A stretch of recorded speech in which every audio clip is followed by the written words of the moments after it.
Welcome to Australia, welcome to Australian Book Travels, and welcome to this week's book recommendations. First, I would like to thank all of you who have subscribed in the last few weeks. And also, always, I thank all of you who have subscribed over the last, how long has it been now? 8-9 months, I think. We are just over 900 subscribers. So we really thank you for that, because we are, as according to YouTube, we are getting close to that next level of acknowledgement, which is the 1,000 subscribers. And of course, the more subscribers we have, the more people watching. It helps us then eventually to bring more content to you in both the book recommendations and the travel videos. So thank you so much to all of you. And if you are watching this and you haven't subscribed yet, it is free, and you just have to press a few buttons and you're subscribed, and then you get all of the notifications when a new video is uploaded. So please do, and share, like, comment. I am really enjoying interacting with all of you who do comment. It's great fun, and I do enjoy it. It's some of your questions and some of your responses are wonderful. So thank you very much. I really do appreciate it. Just on that, I would like to let you know that in the coming weeks, probably in about 3 weeks, I think, the travel video format is going to change a little bit. Not much, but we're hoping to bring you more exciting content, actually, in the travel videos. So stay tuned for that, because we're hoping that, we really feel that every now and then the channel needs to change a little bit, just so that, for you, the viewer, it's more interesting. You're not watching the same old thing. So little by little, we are organically evolving, I think. So hopefully, fingers crossed, you'll enjoy the videos. Probably, I think the first one will be, I know I've already uploaded, I think, 2 travel videos already for the coming Saturday. So I think it's the 3rd week will be the first formatting, change in formatting. So I hope you like it. Do let me know. Anyway, let's get on to these 3 wonderful books that I've read in the last few days. I really wanted to get onto these now because it's fresh in my mind. The passion is fresh. The excitement of these books is fresh, and I just want to get you in there reading them because they really are exciting. Okay. Sorry, everyone. I do have to. I'm hoping it's not reflecting from the windows, but I need the light for the videoing, so I do apologize. Okay. First one.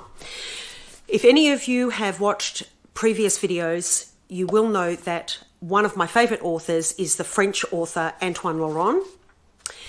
I read this week. This is The President's Hat. I hope you can all see that. Paperback. It's only, 200. I think, is it 200? It's not even 200 pages. Oh, no, it is. It's 199 pages. Nope. It's 200 pages, exactly. And this is by Gaelic Publishing, and was actually published a few years ago now. This is one of his older ones. Yes, first published in France in 2012 and English translation in 2013. So it is quite a few years old. I have only just read it. I really do like Antoine Laurain. I think he is a classic, true storyteller. He is absolutely brilliant. Now, The President's Hat, again, I don't like to tell you too much of the stories, because as a reader, it is exciting when you pick up a book and you don't know much about it. I think that's exciting, and because then you interpret it the way you want to interpret it. However, the basics of it is this. The President of France is dining with a few colleagues and another gentleman the first sort of protagonist is, or actually he's the protagonist all the way along. But anyway, I won't go into that. I don't want to tell you too much. But he then, by circumstance, is in possession of the president's hat. And he then loses it and somebody else is in possession of it. And it really is a tale of how the president's hat changes people's lives. And then it sort of comes back full circle. An absolutely brilliant story. I could not put this book down. I absolutely loved it. I have recommended it now to my partner. Unfortunately, he is not a big novel reader. He's not really into a lot of fiction, but I have recommended this and he has assured me that he would like to read it based on what I have told him. It is absolutely brilliant. I recommend it. Fantastic tale. Where this man gets his ideas from, I don't know. He is just a wonderful storyteller. Beautifully written, funny in places, but fairly poignant storylines. Really interesting storylines, and may actually hit home to you when you read them. It's absolutely fantastic. I recommend The President's Hat by Antoine Laurain. This man is a brilliant storyteller. Please read it. Okay, and the next one is quite a few months ago now, a couple of months ago now, I bought a box of books from Sherlock and Pages in Somerset in the UK. And not knowing anything about this book, but the little blurb on it was interesting enough. Well, I bought it along with a number of other books, and I am so glad I did. Thus far, I have not been disappointed with the books that I've bought from Sherlock and Pages. I am really pleased with the books that I've bought. Now, this is Melissa Harrison's Among The Barley. This is, how many pages was it? It was near on 300. Yes, it's 330. Well, actually, that's with historical. There is an historical note to it. So it's 331 with the historical note. All up, it's actually 327. And the publishers are... Who are the publishers? Who are you? The publishers are Bloomsbury Publishing. And it was published in 2000. This edition was published in 2019, but it was first published in Great Britain in 2018. So once again, a few years old, not as old as The President's Hat, but a few years old. Now, this is a tale of... First off, you would say it is a tale of, I guess, coming of age, but it's not. It is an incredibly brilliant tale with tales involved in that. It's just magnificent. It was sad in places and funny and happy, joyous.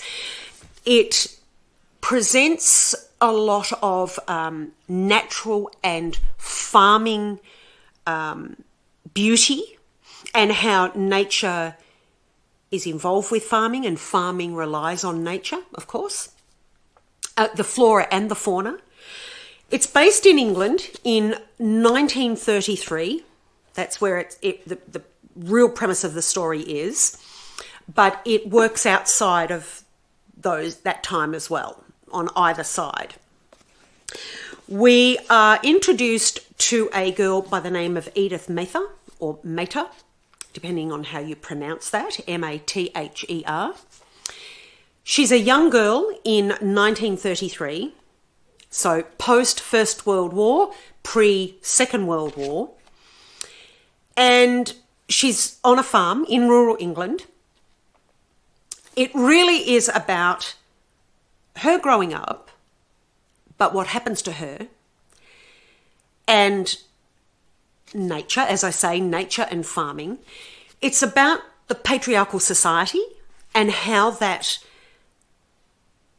had its real downside, and that the some of the detrimental actions that are taken by a lot of the men in those days.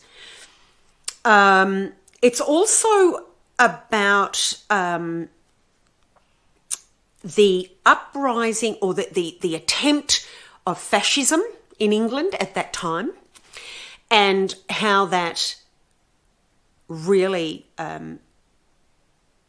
was, well, it was overcome, but how detrimental that also was to people, particularly in rural England.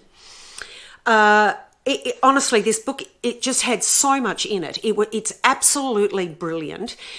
I don't want to tell you, I really don't want to tell you too much about this book, because there is something in it that, if I tell you, it will give away the real story, and I don't want to. But it is a very much a surprise and a real aha moment, and a sadness with a mixture of happiness in that, at the end of it, the resolution.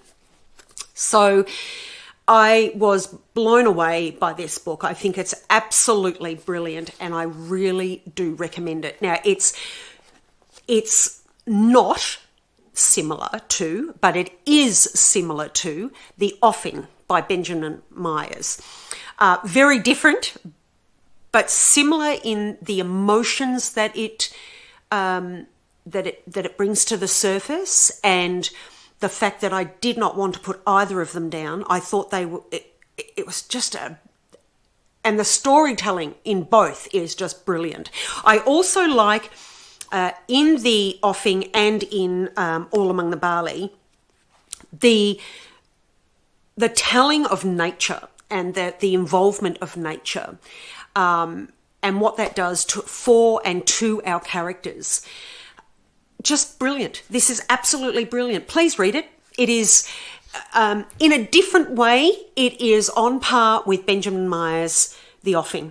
It's a different story, but it is about that change in people, and the issue of, you know, the love of nature and how that affects our characters within the story.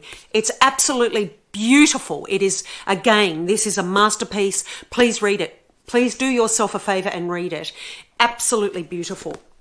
That's All Among the Barley. Now, I've just finished this 2 days ago. I wasn't even interested in this, mainly because it has just come out, and as a lot of you know, if you have watched my videos previously and you've been with me for a little while on the channel, I'm not really into grabbing the latest book or the latest craze or the fad in books. But I thought I would grab this after a little bit of debating, because not only because the cover was lovely, the title was lovely, but I thought, look, I'll give it a go. Why not? It hasn't had that much it hasn't had many reviews, I don't think. Well, I certainly haven't seen any, and I thought, well, that's good, because if people are not overly raving about it, it's probably something I'd like to read. And I know that sounds really strange, but perhaps like a few of you, sometimes when novels are really, really raved about, and they're new and they're really raved about, I have often found, probably 9 times out of 10, that I have been disappointed. So I tend to steer clear of the fads and the rave reviews. But I do want to not rave about this, but I do want to recommend this book to you because I found it really interesting. And also a connection, as I was saying earlier, for where we're going to go in the travel videos in the next few weeks. We're going to connect it to this book in a roundabout way. So this is an Australian author, Australian story, Among the Grey Gums by Paula J Beaven. This is new out. This is, I think it was 300, nearly 400 pages. It's 386 pages. It is by HQ Fiction, which is a subsidiary of HarperCollins in Australia, and is published in 2024. I really love the cover on this. I thought it's really indicative of the story and of Australia in the 1800s. Now, this is based in 1842, or it begins in 1842. It's in New South Wales, so not in Victoria. It is in New South Wales. From what I understand of new colonised Australia, this really gives you a good indication of how people struggled and how hard it was for them when they came out here. Remembering that Australia was first colonised in the late 1780s. 1788 was the first fleet.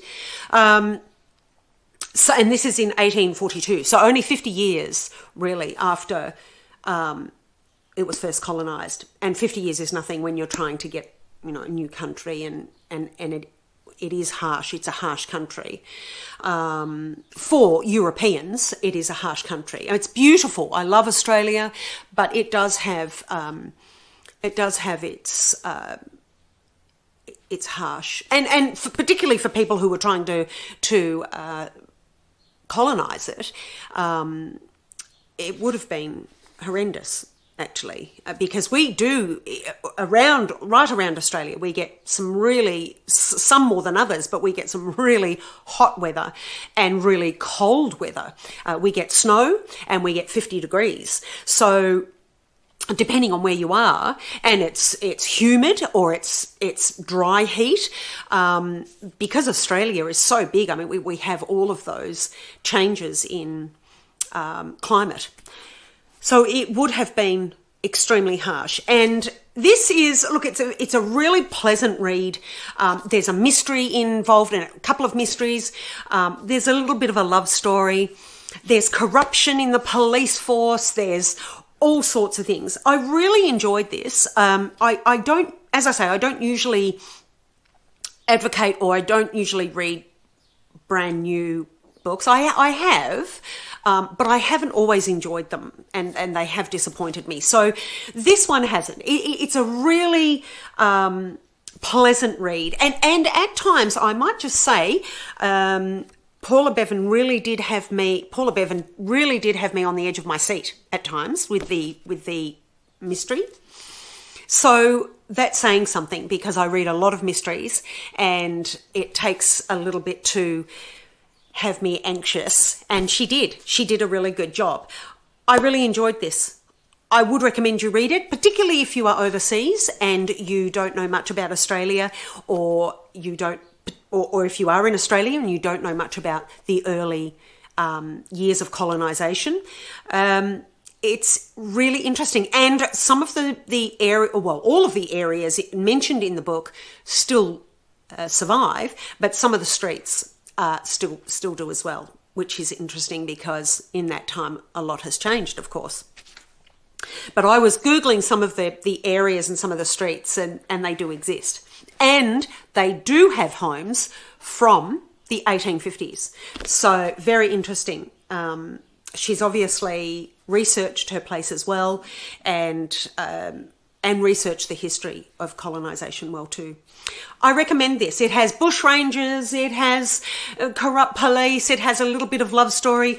I enjoyed it. I thoroughly enjoyed it, so I recommend it. That is Paula J Beaven, Among the Grey Gums. I absolutely love the cover. Melissa Harrison, All Among the Barley. I do love this cover as well. The top and the bottom of it really are beautiful. And that's All Among the Barley. And of course, one of my favourites, Antoine Laurain, French author, The President's Hat. Absolutely love this. I have read a couple of others of his. I am waiting for his latest, which is The French Windows. That has been published, but I'm waiting for my bookseller to ship it to me. And I'll be reading that and giving you the lowdown on that as well. But this was absolutely fantastic. All of these books absolutely excited me, interested me, I could not wait to let you know how wonderful these three were. All very different, but absolutely fantastic in their storytelling. Really good. So they're the three that I recommend today. Okay, I hope you're all well and reading. And even if it's just a paragraph, it doesn't matter. Paragraph a day. It's really good for you. It's good for your imagination, for your cognitive ability, for your dexterity, for your stress levels. So, yeah, a paragraph a day. That's all it has to be. And enjoy what you're reading. Doesn't matter what it is. It could be a magazine or a book or anything, just so long as you are reading. And yes, we are still cold here. I'll take these off. We are still cold here. We woke up to a very, very thick frost over the fields this morning. It looked like snow. It wasn't, but it did look like snow. It was very heavy, thick frost. And, you know, we're getting grey days with sunny days and all of that. But we're over halfway through now, our winter. So we'll be coming into spring very shortly. The days are getting longer, which is exciting. Yes, so I will leave you for this week. I hope that though any of those or all of those have excited you, please let them excite you. They are great books. I absolutely recommend these three. They're fantastic. And until our next video, whether that be the travel video or our next book recommendation, I wish you all well. Good cooking, good eating, good drinking, whatever that is, hot, cold, alcoholic, non-alcoholic. I hope you're exercising, going out for walks. That's one thing I haven't been doing enough of lately. And I really, it's so cold and it's so much nicer to stay by the fire and read. But I do have to get out there and exercise. It's terrible. I'm getting very lazy. So I must do that. So I hope you're exercising and enjoying. If you're in the Northern Hemisphere, I hope you're enjoying your warm weather. And here in the Southern Hemisphere, the cold weather. But it's nice. Either. You make the most of it, don't you? If we have something to read and we're comfortable and we have a home or accommodation that we're in and we have food and good drink, that's all we need in life, really. So I think we're all lucky to be able to do that. Okay, I will see you in the next video. Take care, everyone. Look after yourselves. Happy reading, safe travels. Bye for now.